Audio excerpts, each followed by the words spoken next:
will only get the latest and most comprehensive news and features about Manny Pacquiao here on Kababayan LA. Nagpapasalamat po ako sa ating pabansang kamao, Manny Pacquiao, si Champ, always being gracious to us, always giving us interviews. We go a long way. Sa Pilipinas pa lang po ako, kino-cover ko na si Manny. And so we are very proud and pleased to tell you that we do get interviews with him. We have a lot of specials, especially leading up to the fight and after the fight, of course, yung post-fight special natin with Manny Pacquiao. But before that, I was talking earlier about this. Nagkaroon po siya ng media day last Wednesday, and we got a good interview with him about what he thought of his 14-game winning streak, or baka there are concerns that he might be peaking too early for this fight. And here's what he had to say. Manny, you're in incredible form, but you've been in this form for the last few weeks. People are concerned that you might be peaking too early. Anong masasabi mo doon? Hindi naman, at maganda yung condition natin. I'm very motivated for this training camp.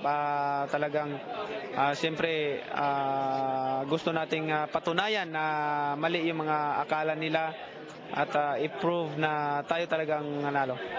You're on a 14-game winning streak. Hindi ka ba natatakot o nag-aalala na hindi naman tayo palaging nasa tuktok, paminsan alam mo natsatsambahan? Dasalan tayo sa Panginoon na may Panginoon tayo na siyang nakatingin sa atin at tumutulong sa atin. Siya na ang bahala kung anong mangyayari. Basta sa atin is hard work, train hard tayo para pagdating sa laban 100% condition tayo, at dasal tayo sa Panginoon, tiwala tayo. Pag naalala mo yung mga 14 fights mo, sinong pinakamahirap? Anong pinakamahirap na laban mo sa career mo? Mahirap na laban na siguro yung laban ko kay Margarito, isa na yon, kay Miguel Cotto, yan, isa sa mga mahirap na laban. Sa tingin mo ba mahirapan ka dito kay Juan Manuel Marquez? For the third time, kilala mo na siya, magkakilala na kayo, and mas matanda siya ngayon, mas malakas naman yung kaliwang kamay mo. Hindi naman ako nag-worried sa fight na ito. Pero hindi ko siya ina-underestimate. Sinisigurado natin na 100% condition tayo sa araw ng laban at makapagbigay tayo ng magandang laban. And finally, Manny, one last question. A lot of Filipino boxers are very thankful to you. I've had them on my show na inaalalayan mo sila. Who do you think should replace you? Who do you think should be or will be the next Manny Pacquiao? Mahirap magsalita ngayon, mahirap magbanggit ng pangalan, pero marami tayong mga Pilipino na nagbibigay ng pangalan sa ating bansa, at sana pag wala ng Manny Pacquiao sa boxing, may mga sumunod sa yapak at magwagayway sa ating bandila sa buong mundo. Sorry, one last. Pag wala ng Manny Pacquiao sa boxing, saan na mapupunta si Manny Pacquiao? Siyempre, ang boxing naman ay para hanggang malakas ka lang. Pag mahina ka na, hihinto ka na ng boxing. Malacanang? Hindi ko alam. At syempre, pag pinag-uusapan si Manny Pacquiao, hindi rin po natin kailangan kalimutan at hindi rin po natin naman mai-ignore ang kanyang longtime friend and cutman na si Buboy Fernandez. And I was also shocked doing this interview because he actually spoke out against those that are, fabricating stories daw about Manny. Inamin niya na nasasaktan siya bilang kaibigan ni Pacquiao dun po sa mga intrigang pinupukol sa kanyang kaibigan. Here's what he had to say. Yung Marquez kasi hindi basta-basta boksingero. Iba kasi ang style ng Marquez eh. Kahit na sinong pwede mong ilaban sa ating pambansang kamao na si Manny Pacquiao, wala kaming kaba dyan kahit sino. Ang pagdating kasi dito sa Marquez kasi medyo may kontrapelo tayo ng konti. So, mas lalong pinadubli namin yung ingat. Kasi kahit ako sinasabi ko lagi sa kanya na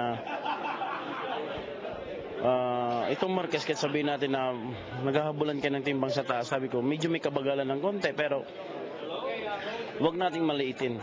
Kasi sabi ko, kahit pa paano, naging sayo din yan. Pag-usapan natin tong si Marquez, ang kanyang secret strategy, na hindi na secret ngayon, iniinom niya yung ihi niya, diba, sa pagte-training. Meron din bang ganung strategy ano bang secret strategy ni Manny?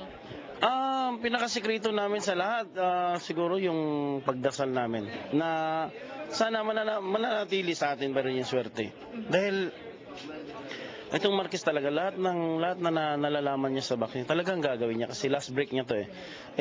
Tayo naman mas lalong pinaigting at pinatibay yung pagdadasal natin. Na sana yun nga sabi ko, yung swerte, sana mananatili lagi sa atin. Kasi hindi naman kaya to ng ating pambansang kamao si Manny Pacquiao kung wala yung mga kababayan natin na tinutulungan tayong laging magdasal. Kasi kung gaano karelyoso yung mga Meksikano, mga Spanish, tayong mga Pilipinos, grabe tayo karelyoso.